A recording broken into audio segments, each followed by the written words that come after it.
And hello everybody, welcome to Minecraft Parkour Ravine. This is a map by Jera. He made the Parkour Helix maps, which good fun, good maps. But yeah, this is Parkour Ravine. I'm pretty excited for this. I mean, should be exciting. As I've mentioned, I really enjoyed the Parkour Helix maps, so good track record. I'm always excited when a map creator that I've enjoyed their previous maps comes out with a new map.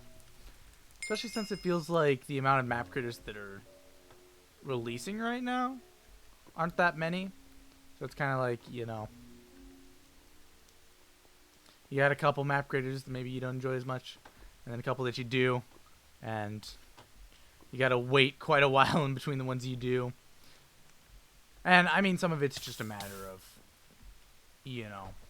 I'm all caught up on map releases, so as a result, I'm kind of keeping an eye whenever one comes out, especially since it gives me a chance to record a video, which is always nice. I don't record enough videos for YouTube nowadays. I'm so focused on Twitch. But I want to stay active on YouTube as well. I have a great fan base, and I really appreciate it, so I want to try to make sure to continue posting. Just a matter of actually getting to it between, Twitch streaming and everything else I do. School, all that. But yeah. I don't know. I feel like this is something I've talked about a lot recently, so I'm not going to focus too hard on it. Yeah. I will say, though, something I've kind of noticed on Twitch is that there's a lot more like talking about stuff like mental health as a whole on a platform on Twitch, which is interesting to me. Like, it feels like the viewers and stuff are typically pretty invested, more so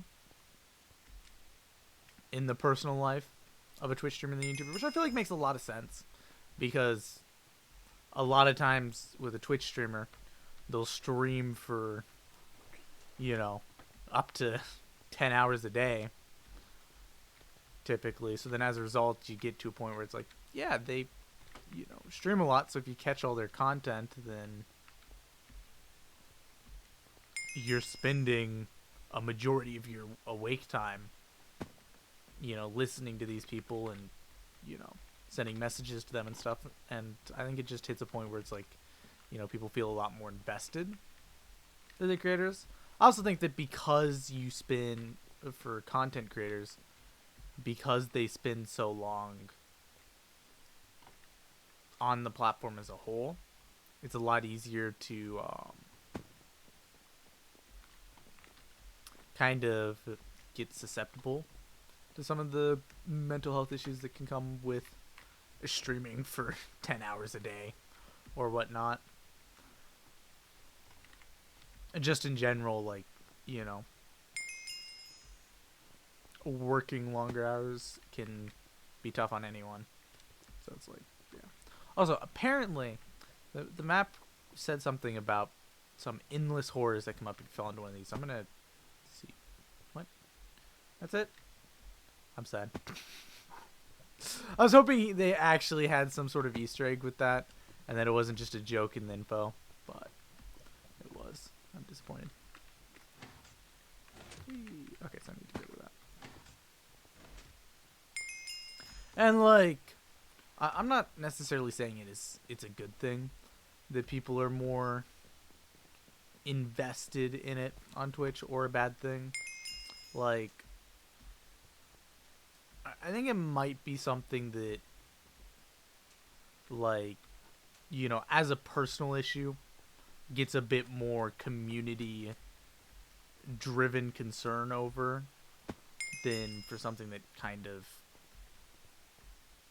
in a lot of cases, in my opinion, probably belongs more as a personal issue, if you know what I mean. Like, obviously, Well, not obviously. I mean, there's not really much obvious to this. It's a complicated topic with a lot going on. But, like, it's the sort of thing that feels like there's already so little, an outside person can do for the mental health of somebody else, right? And, like, you know, I don't know how much it really helps when everybody thinks about it. I don't know. Like, as I said, it's a complex topic, and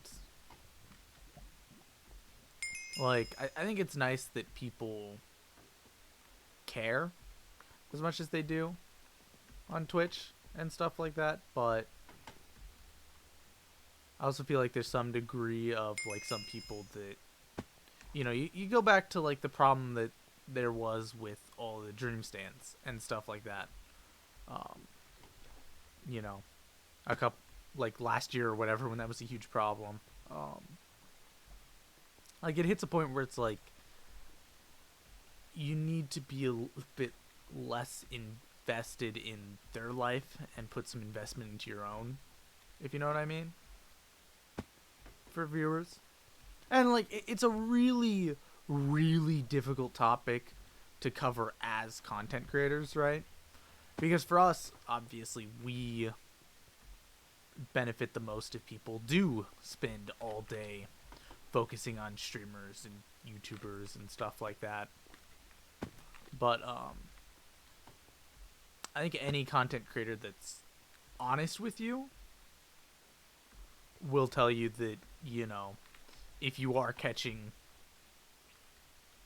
like, if they stream for 8 hours a day and you are catching most of their streams for almost all of them and stuff like that, you're probably on Twitch too much. Because, like, for the content creators, like, yeah, they, you know, either get money out of it or it's their hobby or whatnot.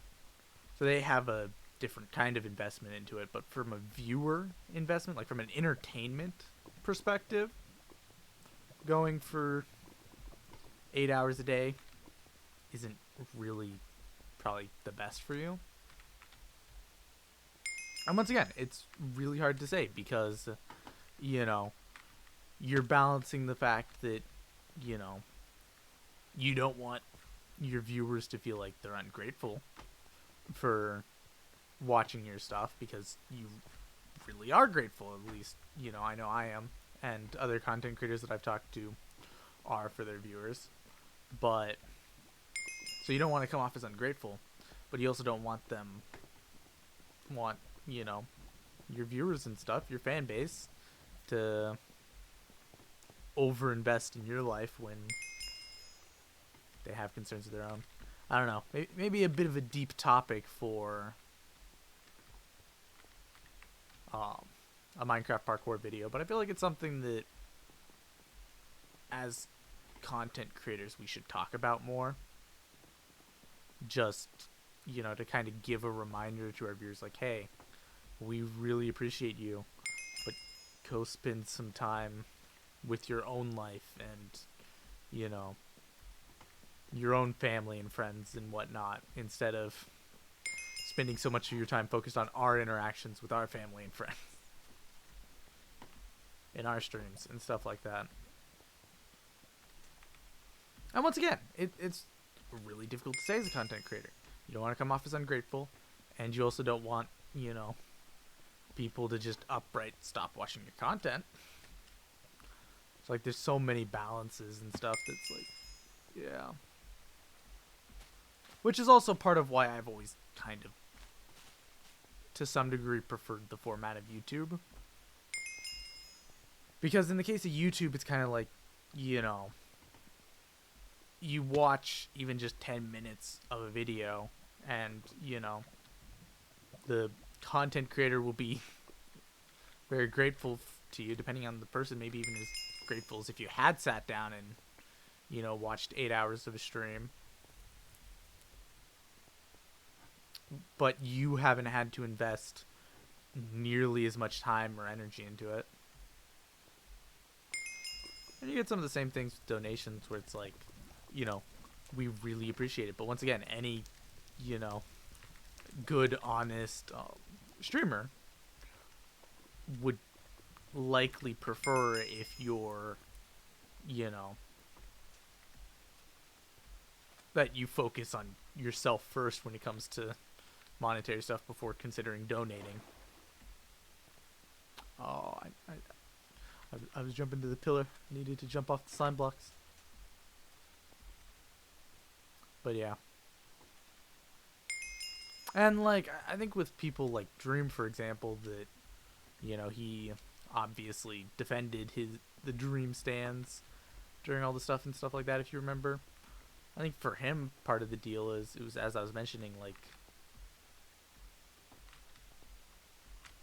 for him, if stuff goes south, he loses his job, you know. So his main concern is doing well. And I think it was kind of obvious with Dream from the start, if you look at how he got popular, that was kind of his main concern. Because he didn't get popular because, you know, he built up a fan base over the years or whatnot. And he didn't get popular because he, you know, at least initially, because he made really great videos or anything. He made kind of mildly interesting, like the,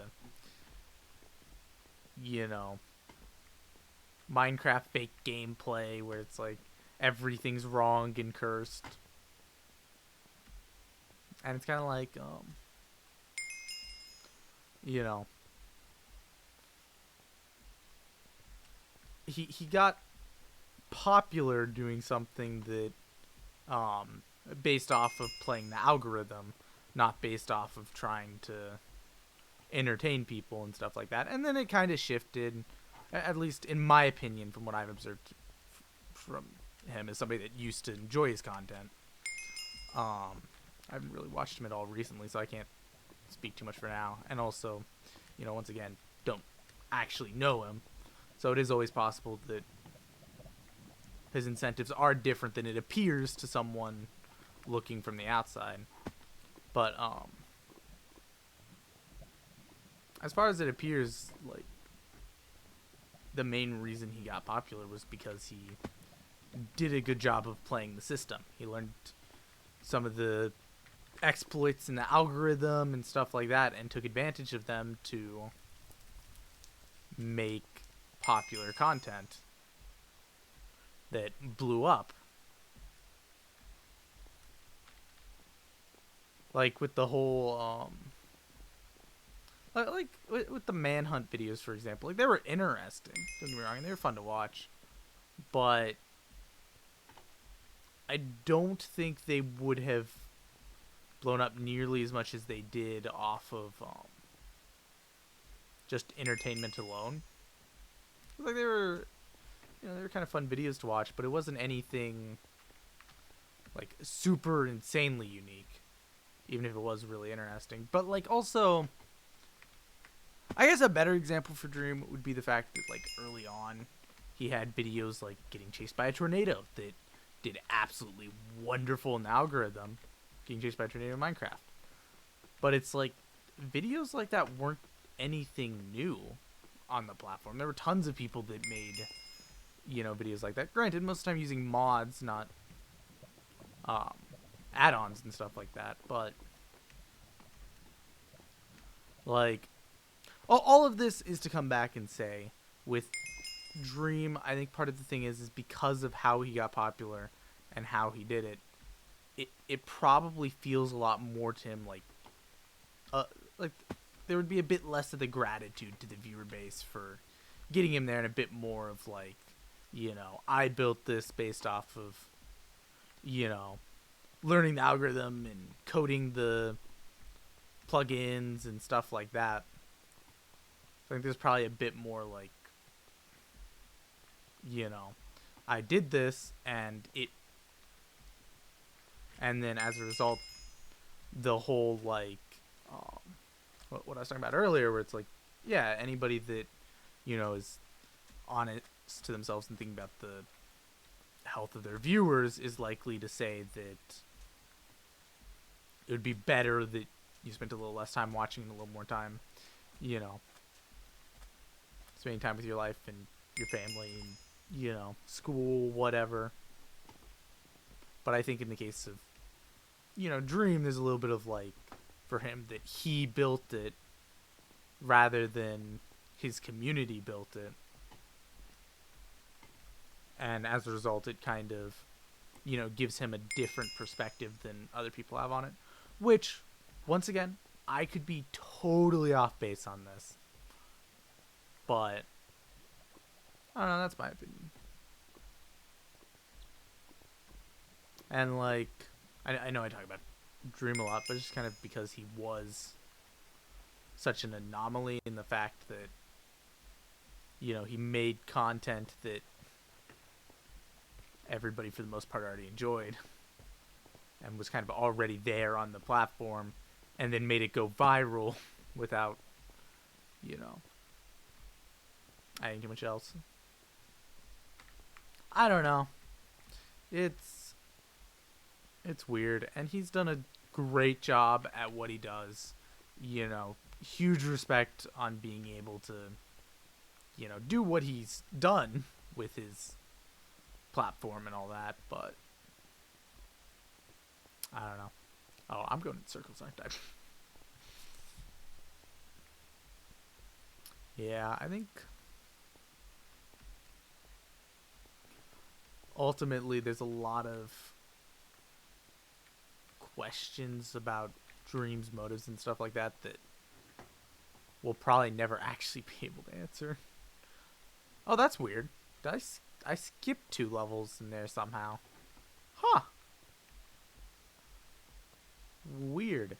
Anyway, I went a bit off topic for most of this. I didn't really focus on the map at all. That was actually a really nice map. Like, I feel like it was a bit repetitive in the sense that you went through some of the same kind of zones a few times. It was a bit weird with that. But overall, I really enjoyed it. Another great map by Jera. I don't think I like it as much as the Parkour Helix maps, but those are 2 of my favorite parkour maps of all time. So, you know, kind of a bit of a high bar since I enjoyed his other maps so much. Anyway, guys, thank you all so much for watching. I hope you enjoyed it. Let me know what you guys think. And yeah, here's to more videos on YouTube. Hopefully, I'll be able to keep up the motivation to do YouTube and Twitch at the same time. It can be a bit difficult to do both at once, but yeah. Thank you all so much for watching. I hope you enjoyed. I'll see you all in the next one. God bless. Bye-bye.